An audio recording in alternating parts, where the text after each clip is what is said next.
नमस्कार सीरीसीएन के दर्शकों, स्वागत है आप सभी का इस टॉक शो में, या फिर कह सकते हैं कि एक सिंगिंग शो भी होगा ये, क्योंकि इस बार जो हमारे साथ शख्स आए हैं वो बहुत ही जाने माने सिंगर है, बहुत ही लेजेंडरी सिंगर है हमारे अरुणाचल प्रदेश के। साथ ही वैसे तो वो एक पेशे से प्रोग्राम हेड है ऑल इंडिया रेडियो के, जिनका नाम है बिजनू नाबम सर। तो वेलकम सर हमारे शो में। बहुत ही शुक्रिया अदा करते हैं कि आप जैसे लेजेंडरी सिंगर हमारे शो में आए और मतलब तकलीफ़ किया, आज सर के साथ है।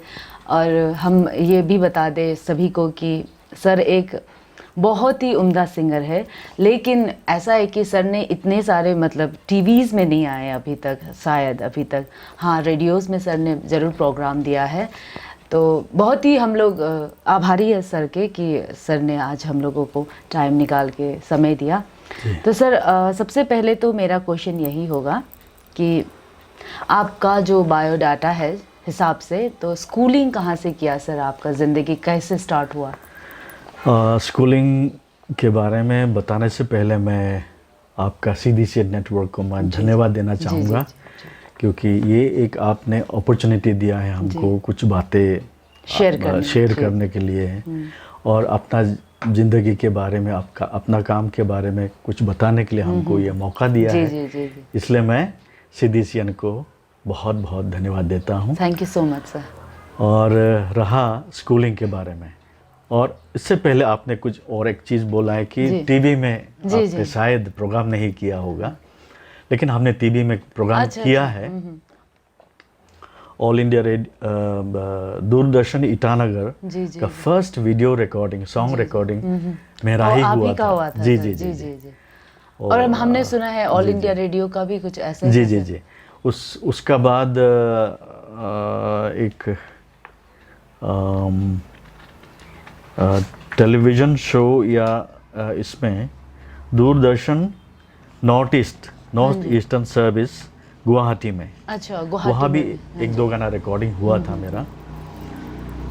तो ये रहा मेरा टीवी में भी थोड़ा सा एक्सपीरियंस रहा है, छोटा सा एक्सपीरियंस रहा है। अभी मैं स्कूलिंग से शुरू करता हूँ। स्कूलिंग मेरा शुरू हुआ है एक्चुअली, हालांकि उस समय नेफा था अरुणाचल प्रदेश। 60 शायद हमें स्कूलिंग शुरू किया 67 66-67 को हमने स्कूल जाना शुरू किया था। उस समय असमीज मीडियम हुआ करता था। अच्छा, अरुणाचल ये नेफा में। जी। उसके बाद 69 को हमारा माँ पिताजी ने हमको लखीमपुर भेज दिया। वहाँ एक मिशन नॉर्थ लखीमपुर में वहाँ एक मिशन स्कूल था। स्कूल का नाम था जॉन फर्ट मिशन स्कूल। वहाँ हमको आजकल यूकेजी बोलते हैं, उस समय हम लोग बोलता था क्लास ए क्लास बी। अच्छा। तो क्लास बी में मेरा दाखिला हुआ।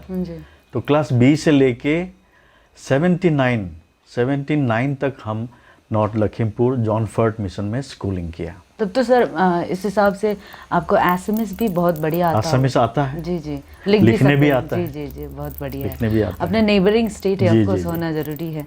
उसके बाद सर कॉलेज ये सब तो उसके पश्चात वहाँ से हम स्कूलिंग, क्योंकि हम वहाँ क्लास 9 तक ही पढ़ा लखीमपुर में। जी। क्लास 9 के बाद हम शिलोंग चला गया।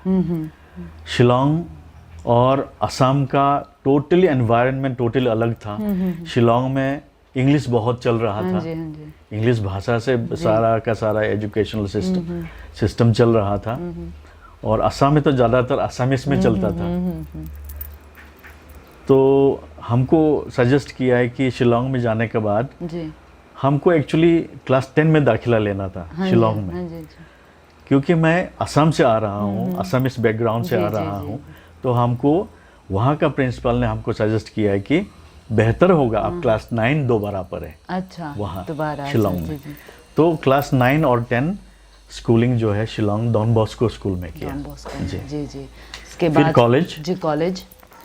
कॉलेज उसका बाद सेंट एंथनीज कॉलेज शिलोंग में, बहुत जाना माना कॉलेज। जी, बहुत जाना माना कॉलेज, बहुत पुराना कॉलेज है। तो सेंट एंथनीज कॉलेज में मेरा ग्रेजुएशन हम कंप्लीट किया 1984 में ग्रेजुएशन कंप्लीट किया। तो सर आप अभी तो प्रोग्राम हेड है ऑल इंडिया रेडियो के, जी। उससे पहले आप टीचर रहा करते थे जी, सर, जी, उस जी, बारे जी। में थोड़ा बता दीजिए सर। जी, 1985 में हम टीचिंग जॉब ज्वाइन किया। हाँ जी। इनिशियली हम गंगा प्राइमरी स्कूल, अच्छा अभी गंगा प्राइमरी स्कूल भी हायर सेकेंडरी हो गया, हो सुना गया। है? जी जी। ईटानगर के पास है अच्छा। गंगा प्राइमरी स्कूल, उसमें हम मेरा ज्वाइन हुआ अच्छा था अच्छा एज ए जूनियर टीचर। वहाँ ज्वाइन किया था, अच्छा। वहाँ 2 साल सर्व किया है। उसका बाद ये ईटानगर हायर सेकेंडरी स्कूल में यहाँ काफ़ी साल हमने सर्व किया। एज ए टीचर 5-6 आपका मतलब वो था सर, टीचर बनने का कोई ख्वाहिश या फिर? ख्वाहिश नहीं था उस समय, एक्चुअली कंपल्सन भी था। हाँ जी। क्योंकि हम लोग गांव का बैकग्राउंड से आने वाले जी, थे, जी, जी। पेरेंट्स भी फार्मर्स ही थे। तो मैं एल्डेस्ट सन था अच्छा, फैमिली अच्छा, का। अच्छा, हाँ। तो हम सोचा कि हम जल्दी से जल्दी नौकरी में हमको जी, जी, घुसना जी, है, जी, जी। क्योंकि मेरा भाई बहन छोटा छोटा बहुत था। तो उसको सपोर्ट करने के लिए जल्दी से जल्दी नौकरी घुसना जी है। जी जी जी। इसके वजह से हम जब अपॉर्चुनिटी मिल गया था टीचिंग जॉब का, जी, जी। तो हम वही सीधा अच्छा। चला गया। मतलब और भी मजबूरी ही कहानी है कहा जाए। इसमें। जी, जी जी। जी जी। मेरा और पढ़ाई करने के लिए मेरा इरादा था, LLB करके हाफ छोड़ दिया अच्छा हमने। अच्छा अच्छा लेकिन वो जॉब के वजह से, अच्छा जी। फाइनेंशियल कंडीशन के वजह से, पेरेंट्स के फाइनेंशियल कंडीशन के वजह से हमने जॉब करना शुरू किया उस समय 1985 में। अच्छा, उस समय ऐसा भी हुआ जाता था कि सर मतलब हमें कोई गाइड करने वाला नहीं होता जी है। जी जी कहा कि आपका पैशन क्या है, आप जी, किस जी, चीज़ जी। में टैलेंटेड हो। हमें खुद डिसीजन लेता वही था। वही वही जी। तो सर उसके बाद ऑल इंडिया रेडियो में आप जी। आ गए एज ए मतलब फर्स्ट एज ए किस? मैं टीचिंग जॉब में करीबन 8-9 साल रहा। टीचिंग जॉब में हम प्राइवेट स्कूल्स में भी पढ़ाते थे। मेरा जॉब एक्सपीरियंस इम्फाल में भी, मणिपुर में भी, वहाँ करीबन 6-7 महीना वहाँ भी हम टीचिंग किया, डॉन अच्छा, बॉस्को मणिपुर स्कूल में। अच्छा अच्छा जी जी। उसके बाद तिनसुकिया में, आसाम में, वहाँ भी टीचिंग काम किया। अच्छा अच्छा अच्छा उसका बाद ही रेगुलर यहाँ सरकारी नौकरी यहाँ अच्छा, गवर्नमेंट हायर सेकेंडरी स्कूल में यहाँ हम सर्व किया। Then in 1993 I switched over to All India Radio. Okay. 93 जी, जी। हम रिज़ाइन दे के All India Radio, I mean मेरा टीचिंग जॉब का रिज़ाइन दे के 93 में ऑल इंडिया रेडियो में आया। तब तो सर हिसाब से ऐसा भी बोल सकते हैं कि जब आप टीचिंग कर रहे थे, जबकि इतने साल किया सर आपने टीच, तब आपने तो सोच लिया था शायद कि यही मेरी किस्मत है अब मुझे। हाँ, वही सोच लिया था कि यही मेरा किस्मत है, शायद और दूसरा कुछ उपाय नहीं होगा। लेकिन साथ साथ में मेरा ये जो हॉबी है, मेरा जो पैशन है, जी, जी, सिंगिंग का जी, पैशन जी, जी, बचपन से रहा हाँ मेरा, जी, हाँ जी, है ना। तो ये काम भी हम साइड बाय साइड करता गया। अच्छा। ईटानगर में भी कुछ उस समय में तारो चातुंग बहुत हाँ फेमस जी, हाँ हुआ जी। करता था। वो भी बहुत फिल्म बनाते थे उस समय में। तो उनका ग्रुप में हम शामिल हो गया। ओके। तो उनका जो भी फिल्म बनाते थे, प्लेबैक सिंगिंग हम करता था ओह अच्छा अच्छा। थोड़ा बहुत। और कभी कभार कुछ फंक्शन होता था, कुछ चैरिटी शो होता था। जी जी जी। नाहरलगुन में एक बड़ा हॉल हुआ करता था, वहाँ चैरिटी शो हम लोग करता था। तो इस तरह हम, मेरा काम टीचिंग जॉब के अलावा वो काम चलता गया चलते रहते साइड बाय जी, साइड। जी, जी। तो हमने सोचा इसके वजह से एक्चुअली रेडियो तो म्यूजिक का डिपार्टमेंट ही Exactly. है ना, स्रोत है वो तो। हाँ। तो हम सोचा कि रेडियो में जब अपॉर्चुनिटी मिला, रेडियो में स्विच ओवर करो बोल के रेडियो में चला आया। अच्छा अच्छा अच्छा। तो सर हमने ये भी सुना है कि आप म्यूज़िक क्लासेस भी गए हैं और थोड़ा बहुत सीखे हैं। जी, म्यूजिक हमने यहाँ डोनी पोलो म्यूजिक कॉलेज हुआ करता था, run by Donyi Polo music, Donyi Polo mission. Okay. तो यहाँ सी सेक्टर में ही एक म्यूजिक कॉलेज हुआ करता था। वहाँ हम क्लासिकल वोकल हमने सीखना शुरू किया। मेरा गुरुजी का नाम था देवव्रत सिंह ठाकुर। ओके। तो उनका घराना था विष्णुपुर घराना, बहुत रेयर घराना है। तो उन्होंने हमको ग्रूमिंग किया, क्लासिकल म्यूजिक हमको सिखाया। और कुछ देर सीखने के बाद, करीबन 2 साल करीब हमने सीखा। सीखने के बाद क्लासिकल म्यूजिक भी परफॉर्मेंस देना शुरू किया, स्टेज पर परफॉर्मेंस देना शुरू किया हमने। अच्छा लगा। जी जी जी। और क्योंकि म्यूजिक गाना गाने से सिर्फ नहीं होता जी है, जी जी जी। म्यूजिक का समझ समझ होना चाहिए। हाँ जी, हाँ जी। ऐसे हमको जी, सीनियर जी, लोग जी। बताए। इसके वजह से हमने ठान लिया था कि म्यूजिक को सीखना ही पड़ेगा हमको, म्यूजिक का ग्रामर को सीखना पड़ेगा, तब जाके बेसिक्स शायद को तो, हाँ जी। बेसिक को नहीं सीखने से शायद मेरा फ्यूचर में हम उतना नहीं कर पाएंगे। ऐसे सोच के हमने थोड़ा बहुत सीखा है। जी जी। तो इसी बात पे एक गाना हो जाए सर आपका, कोई बढ़िया वाला जो आपने फर्स्ट गाया था, जी, जिससे जी, जी। आपका सिंगिंग करियर जरूर जरूर जरूर। मैं ऑल इंडिया रेडियो में जो फर्स्ट रिकॉर्डिंग हुआ था, हाँ जी, हाँ जी। उस गाना को मैं सुनाता हूँ। Okay. No aleyukam nalagabe hogkam domadeku. No aleyukam nalagabe hogkam domadeku. Hogkam domadeku.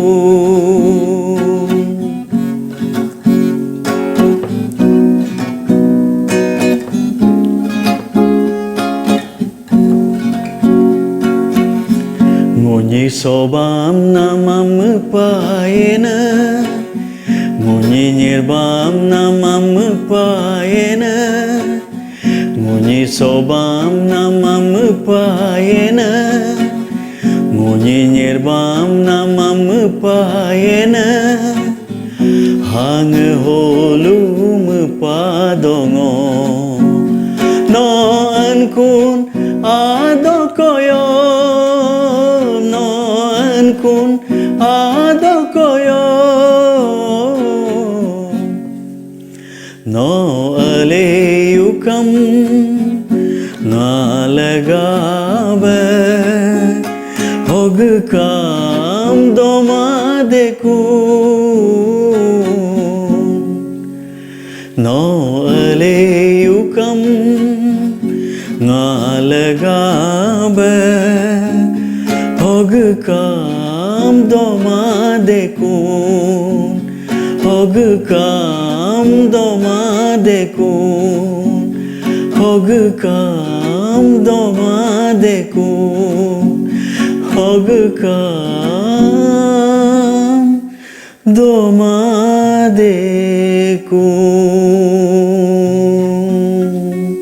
तो सर बहुत ही सुरीला था, बहुत ही अच्छा था ये जो सॉन्ग आपने सुनाया, Thank जो you. आपने ऑल इंडिया रेडियो में जी, पहली जी, बार जी, गाया जी। था सर। जी, जी, जी। तो इसके साथ ही उसके बाद आपने एल्बम धड़ाधड़ बनाने स्टार्ट हो गया sir.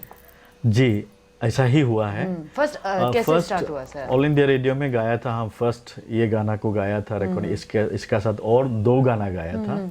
All India radio Dibrugarh में गाया था। जी, इट वाज इन 1985। उसके पश्चात 85 में वहाँ रिकॉर्डिंग वगैरह करने के बाद, उस समय हम तिनसुकिया में रहते थे, जैसे आपको बताया, तिनसुकिया में टीचिंग जॉब भी कर रहे थे उस समय। उस मौका को उठा के वहाँ हम रिकॉर्डिंग कर लिया।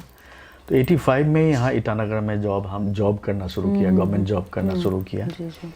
तब उसी दौरान हारमोती में एक मिशन हुआ करता था, अभी भी है वो मिशन, सेंट जेवियर्स स्कूल बोल के।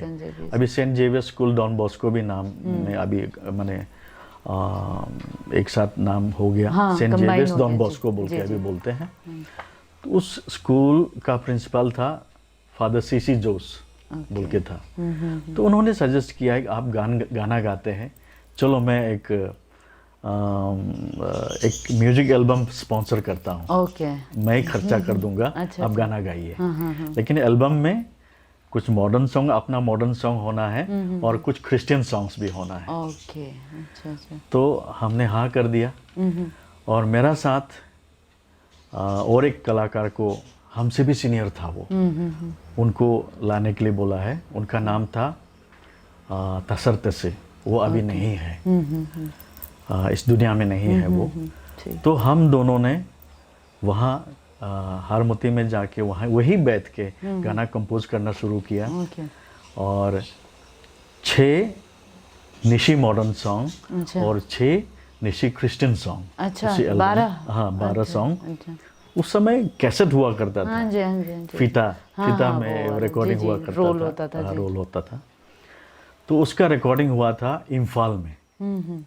यहाँ पे तब यहाँ मतलब रिकॉर्डिंग स्टूडियो नहीं था। इवन गुवाहाटी में मोस्ट प्रोबेबली उस समय ज्योति चित्रवन बोल के एक फिल्म स्टूडियो था। उसके अलावा वहाँ भी गुवाहाटी में भी प्राइवेट स्टूडियो मेरे ख्याल से नहीं था 1986 में। अच्छा। तो हमको भेजा इम्फाल में उसका रिकॉर्डिंग हुआ है। और उसको म्यूजिक दिया है एक वेस्टर्न म्यूजिक बैंड था, द न्यू जनरेशन बोल के। अच्छा जी। तो वो उसने एक्चुअली ट्राइबल सॉन्ग सब वेस्टर्न म्यूजिक में होता नहीं है ज़्यादा, लेकिन फिर भी वेस्टर्न म्यूजिक में म्यूजिकल वेस्टर्न म्यूजिक इंस्ट्रूमेंट से गिटार वगैरह, बेस गिटार है, लीड गिटार, वो सब बजा के, ड्रम सेट बजा के हमारा गाना रिकॉर्डिंग हुआ है। अच्छा, तो टाइम कितना लगा सर गाना बनने में, रिकॉर्ड होने में? करीबन शायद 1 महीना, विद इन अ मंथ हम लोग तैयार किया और रिकॉर्डिंग भी करके अच्छा उसका रिलीज भी हुआ है। अच्छा जी। अभी फिलहाल गुमतो में एक चर्च है, ब्यूटीफुल चर्च है, वहाँ रिलीज हुआ था 1986 में। अच्छा। वहाँ पे मतलब जी। आप लोगों ने कहीं ना कहीं से रेवोल्यूशन लाया उस समय। जी। मतलब कुछ लोकल भी हो, उसमें म्यूजिक वेस्टर्न हो ऐसे टाइप का हुआ है। कोइंसिडेंटली हो गया ऐसा। जी। और उस एल्बम का नाम रखा था हम लोग इजी लला बोल के। इजी लला। हाँ जी। इजी मीन्स द सन, लला means the ray of the sun. तो उसका नाम ये रखा रे था। Of the sun. Ji.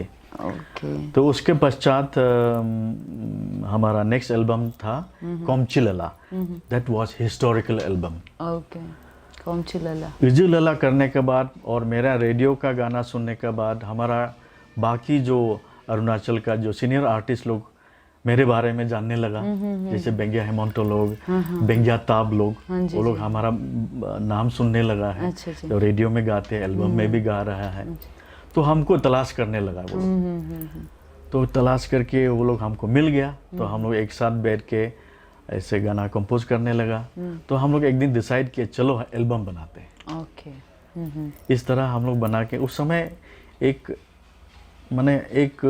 Society में, निशी सोसाइटी में एक बहुत एक ऐसे माध्यम का ज़रूरत हो रहा था कि आदमी जागृत हो, सोसाइटी को आगे लेके जाए, एजुकेशन फील्ड में, पॉलिटिक्स में, क्योंकि निशी सोसाइटी जो बहुत पिछड़ा हुआ था। हाँ जी। तो ऐसे एक जागरण लाने के लिए थ्रू म्यूजिक,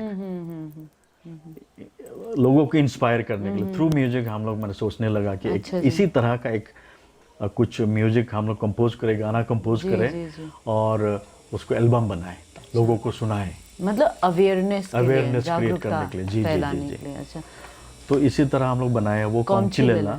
बहुत हिस्टोरिकल, बहुत मेमोरेबल एल्बम रहा और रियली बहुत रेवोल्यूशन लाया उस कोमची लला जितना भी गाने हैं। और lot of message, social message, cultural message और आदमी को यूनाइट करने के लिए भी। तो मतलब मैसेज देना कहीं ना कहीं से हिस्टोरिकल रहा, इसका मतलब कि मतलब बहुत हिट रहा था वो एल्बम। बहुत हिट रहा, बहुत लोग पसंद किया। और एल्बम भी बहुत नया था, ये कॉन्सेप्ट ही नया था लोगों के लिए।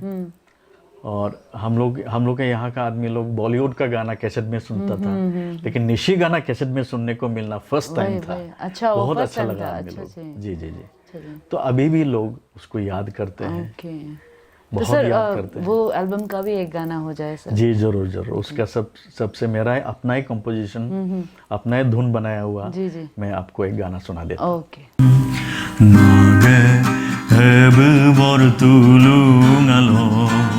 Ngage ani baram tulungalo, ngage ebu bor tulungalo, ngage ani baram tulungalo, senam donyam tame metado, mulung nesenga amceng kuma, senam donyam tame metado mulung nesenga hamceng kuma ngage ebu bor tulungalo ngage ani baram tulungalo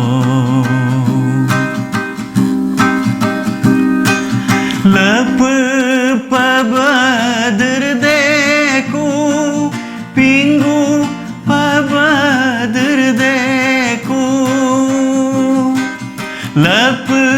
pabadrdeku pingu pabadrdeku ia kulayu samtur dibosi ia kulayu samrang dibosi ia kulayu samtur dibosi ia kulayu samrang dibosi naga abu bortulungalo naga ani bortulungalo naga abu bortulungalo naga ani bortulungalo.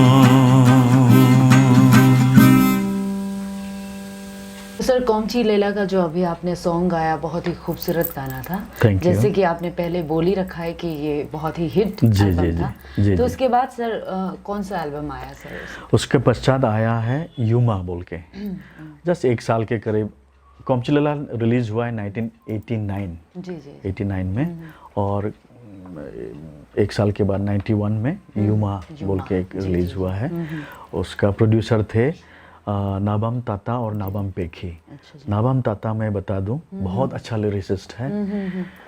वो उन्होंने ही बनाया हाँ, जो उन्होंने यूमा उन्होंने जितना भी lyric उस एल्बम का लिरिक उन्होंने लिखा है। अच्छा जी। वो he is none other than the first actor from Arunachal Pradesh. Oh Meri Dharm Meri Maa, जो first feature film Arunachal Pradesh का, उनका एक्टर था वो। अच्छा, जो मेरी धर्म मेरी मेरी माँ में माँ, जो हाँ। एक्टर उनका नाम है नवम ताता। नाबम ताता, जी जी जी। निशी कम्युनिटी का एक स्कॉलर भी है वो। निशी ट्रेडिशन के बारे में, फॉकलोर के बारे में, कल्चर के बारे में, फेथ के बारे में उनका बहुत ज्ञान है। अच्छा जी। उनको इसलिए गुवाहाटी का कोई एक यूनिवर्सिटी ने उनको, यूनिवर्सिटी का नाम हम भूल गया, उन्होंने उनको डॉक्टरेट उपाधि दिया है। तो now he is called doctor Nabam Tata अच्छा जी। Because of his knowledge. तो यूमा एल्बम जो है इसलिए खासियत रहा मेरा लाइफ में। उस दौरान हम आपको जैसे बिगिनिंग में बताया, मेरा क्लासिकल जो है रियाज जो है बहुत चल रहा था उस समय हाँ जी, में, हाँ जी। और आवाज़ भी खुला हुआ था, और जवानी का शायद मैंने द बेस्ट टाइम था उस समय में। तो उसका जितना भी गाना है, आई हैव नो रिग्रेट, बहुत अच्छा कंपोजिशन हमने, कंप्लीट 100% ट्यूनिंग, हाँ जी। 100% ट्यूनिंग मेरा ही रहा उस एल्बम का। और हमने जो गाया है, रेंडिशन दिया है, I have done my best. Okay, वही सर, अफसोस नहीं है अफसोस नहीं है। मेरा साथ दिया था चुखू यायो बोल के एक लड़की थी, उन्होंने भी वो एल्बम में गाया मेरे साथ। कंट्रीब्यूशन दिया। जी जी, वो भी बहुत अच्छा से गाया उस समय में। और मेरा तो, मैं जैसे बताया, मेरा I think that was the best performance I have done. And after that तो यूमा के बाद तो और भी एल्बम निकला है, निकलते गया, एक का बाद ऑफर आने लगा है, गाते गया। इतने बड़े शख्सियत के साथ आपको काम भी करने जी, का काम मौका करने मिला का है ना मौका सर? भी मिला है। Just because of Kaumchi Laila. जी कौमची जी लैला जी जो जी, हिट हुआ, कौमची लैला वाज द बहुत अपॉर्चुनिटी भरा, या, मतलब जी, वो जी, जी। हुआ था। उसके बाद सर, उसके बाद फिर कौन कौन सा एल्बम में? हाँ, मतलब उसका best बाद तो album? हाँ, कई बहुत सारे सारे एल्बम एल्बम में निकला काम किया है। सर। कुल मिला के मेरा 17 शायद 17-18 ऐसे एल्बम होगा। कुछ एल्बम में हमने काम किया है, एक गाना गाया, लेकिन वो एल्बम का नाम हमको याद नहीं है अभी, ऐसा भी है। तो जो याद है हमने लिखा है, लिस्ट में लिखा है, 17-18 ऐसा होगा। तो उसमें से और एक बहुत हिस्टोरिक एल्बम रहा, वो एल्बम का नाम था मुलुग आब। अच्छा, मुलुग आब मतलब आवर फादर, इंग्लिश में ट्रांसलेशन करें तो। मुलुग आब एल्बम को प्रोड्यूस किया था फादर सेबास्टियन। अभी वो डॉन बॉस्को स्कूल नज़दीक में ही है। हाँ जी, हाँ जी, वहीं पे। अच्छा जी, आगे वो याजाली में करते थे। जी जी। तो मिशनरीज लोग, ये लोग जो है, हम लोग बोलते हैं, लोग कहते हैं कि सिर्फ धर्म प्रचार करते हैं, ऐसे नहीं था। अभी ऐसे नहीं है। वो लोग धर्म, अपना के धर्म साथ को तो साथ प्रचार करते ही हैं, लेकिन साथ साथ में लोकल लैंग्वेज को, लोकल डायलेक्ट को भी वो लोग प्रमोट करते अच्छा जी। हैं, लोकल म्यूजिक को प्रमोट करते हैं, मतलब किसी के संस्कृति को संस्कृति को promote आगे करना, बढ़ाने के लिए। हाँ जी। प्रिजर्व करने में हाँ जी, बहुत जी, वो लोग, उन लोग का रोल रहा हाँ है, जी, हाँ उस जी। समय भी अभी भी करते हैं। तो उसी सिलसिले में, उसी मकसद से ये लोग आप भी बना है। अच्छा उन्होंने जी। बोला है कि कुछ गाना लिखिए, अच्छा जी। तो हम अपना लैंग्वेज में हम उसको बनाएंगे और अच्छा जी। रिकॉर्डिंग करेंगे, एक एल्बम निकलेंगे, अच्छा जी। क्रिश्चियन एल्बम बनेगा। तो ये मेमोरेबल रहा क्योंकि वो भी शायद first Christian album from Arunachal Pradesh, अच्छा जी। फर्स्ट क्रिश्चियन एल्बम ये निकला था 1996 में। ओके। और सर यहाँ पे लिखा हुआ है कि ताबायाल मैम उन्होंने आपके साथ गाया। मेरा साथ दिया। ताबायाल ने तो कोमचिलेला में भी साथ दिया था। अच्छा जी। हालांकि वो काफी जूनियर था, फिर भी उन्होंने साथ में वो भी गाया, और ये मुलोगाब में भी गाया। अच्छा। बहुत सुंदर गाते हैं वो तो। बहुत अभी भी सुरीली, गाते हैं, हाँ जी बहुत जी। सुंदर गाते हाँ हैं, जी, बहुत हाँ सुरीली आवाज है। उसको अरुणाचल का नाइटिंगेल भी बोलते हैं, बहुत वही सुरीली वही। आवाज है। हाँ जी, हाँ जी। तो सर ये जो मतलब आपका जो निशी क्रिश्चियन डिवोशनल सॉन्ग है, जी। उसे भी थोड़ा सुना दीजिए कि हमारे जो जरूर, जरूर, जरूर। क्रिश्चियन जितने भी दर्शक हैं उन्हें भी जी जी जी। अच्छा लगे। Alleluia bemindo geda sonyi melenge hanyir hamar somindo cenya donya hote Alleluia bemindo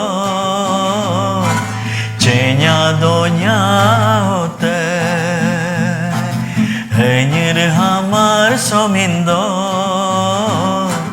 geda sonyi melenge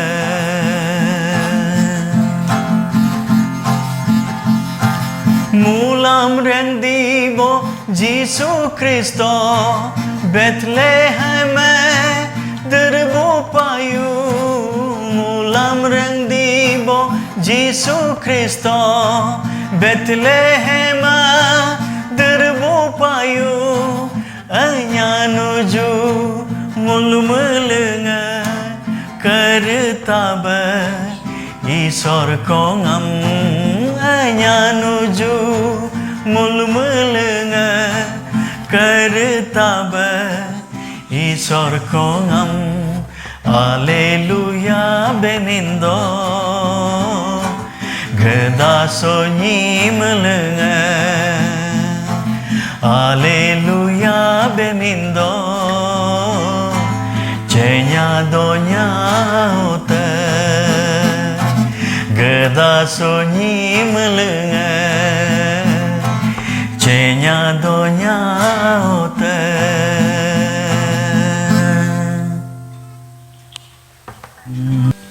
तो सर वो ज़माने में आपने निशी क्रिश्चियन डिवोशनल सॉन्ग गा के मतलब बात ही अलग कर दिया। मतलब निशी मॉडर्निटी भी है उसमें और क्रिश्चियनिटी भी है और जो डिवोशन है वो सब लेके, जबकि एक मिशनरी फादर ने आपको प्रोड्यूस करवाया इस चीज़, तो बहुत बड़ी बात है सर। और बहुत अच्छा गाना भी है, बहुत ही सुरीला गाना है सर ये भी।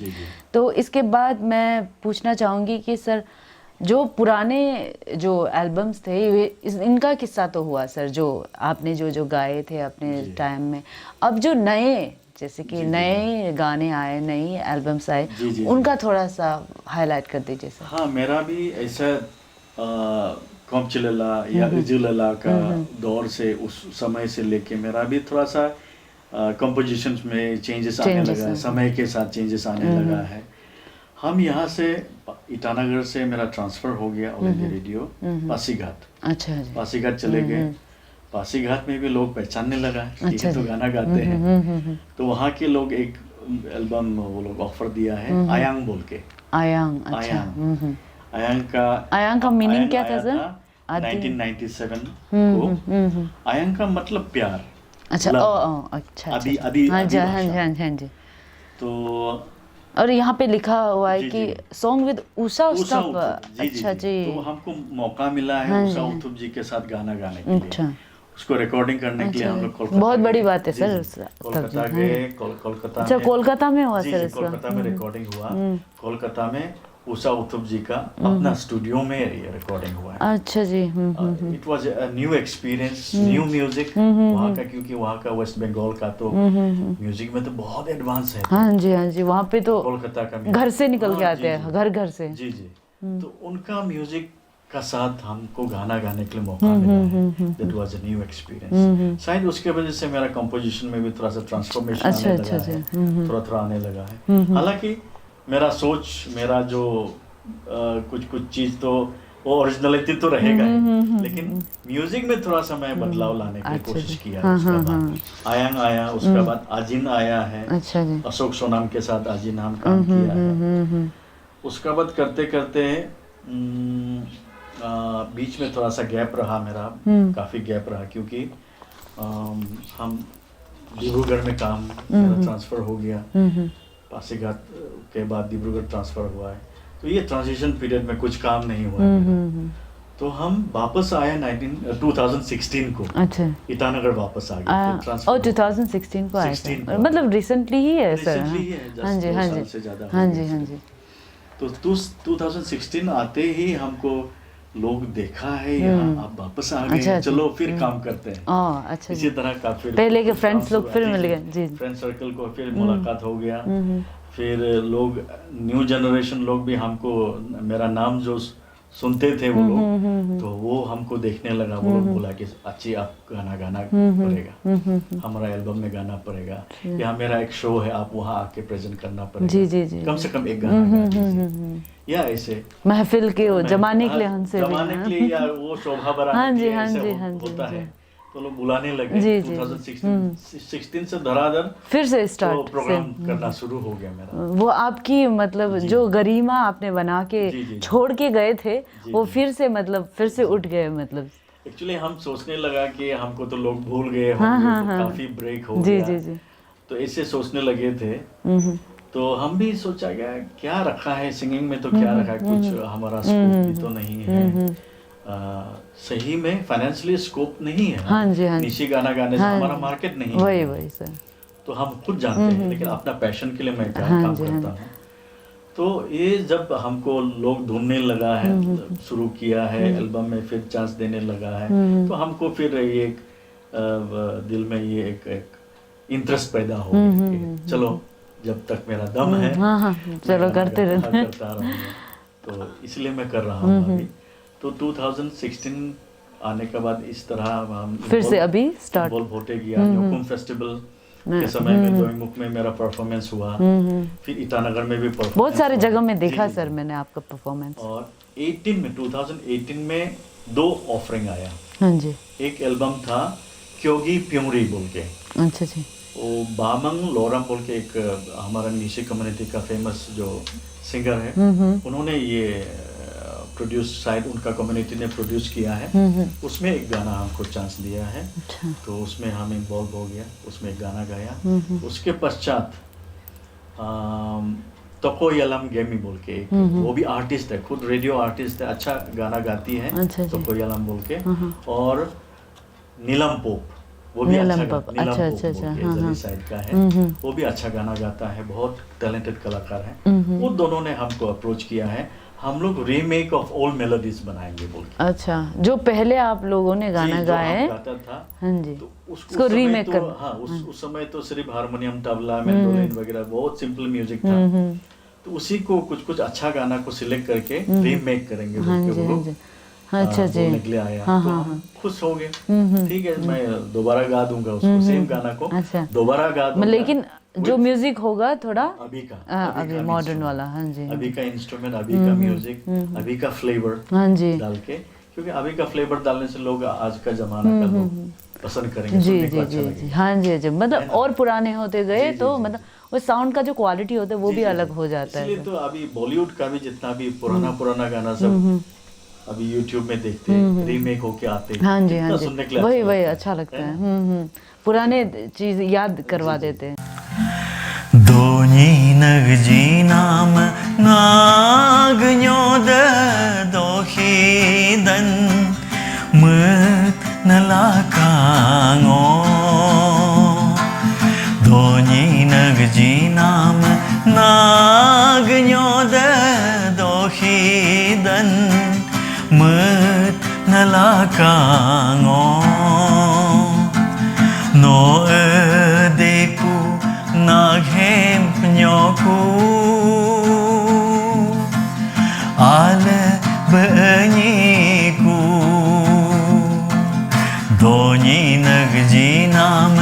nagnyoda dohidan mut nalakango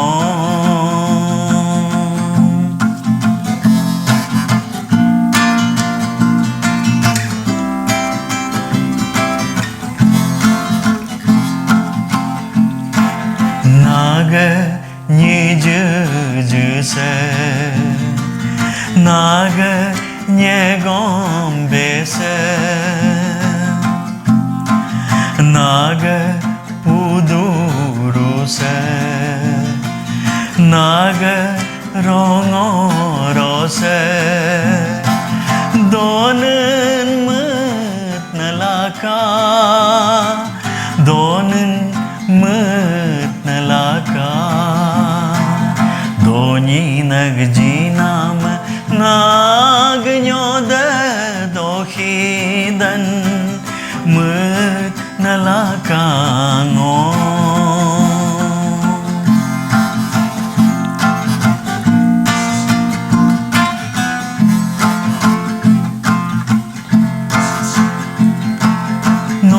noedeku naghem nyoku ngodoyadan tonyum sutusi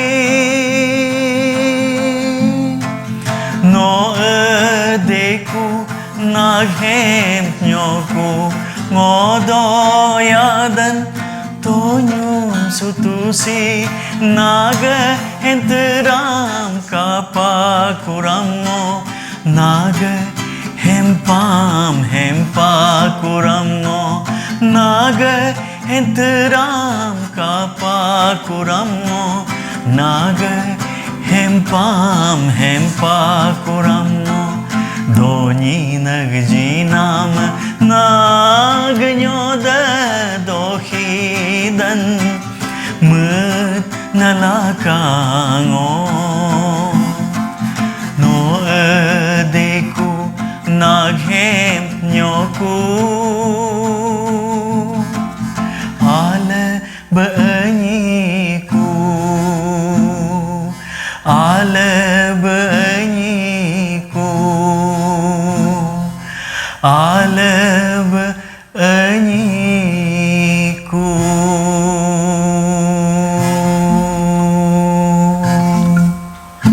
यहाँ का अरुणाचल प्रदेश का जितना भी टैलेंटेड आर्टिस्ट है उनका प्रमोशन के लिए गवर्नमेंट का तरफ से भी प्राइवेट ऑर्गेनाइजेशंस का तरफ से भी बहुत कुछ करने का काम है अभी बाकी है।